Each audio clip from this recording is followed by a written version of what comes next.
నిర్మించుమయ్యా యేసయ్యా దైవతనయ సంపూర్ణుడా మమ్ము నిర్మించుమయ్యా నీ ప్రేమల స్థిరముగా నీ జ్ఞానమందున శుద్ధాత్మ వలననే ఏకత్వం పొందెదం నీ ప్రేమల స్థిరముగా నీ జ్ఞానమందున శుద్ధాత్మ వలననే ఏకత్వం పొందెదం సిద్ధపరచుకొనెదం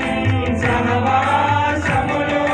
విస్తరింపజేసెదం సువార్తను సిద్ధపరచుకొనెదం సహవాసమును విస్తరింపజేసెదం సువార్తను యేసయ్యా దైవతనయ సంపూర్ణుడా మమ్ము నిర్మించుమయ్యా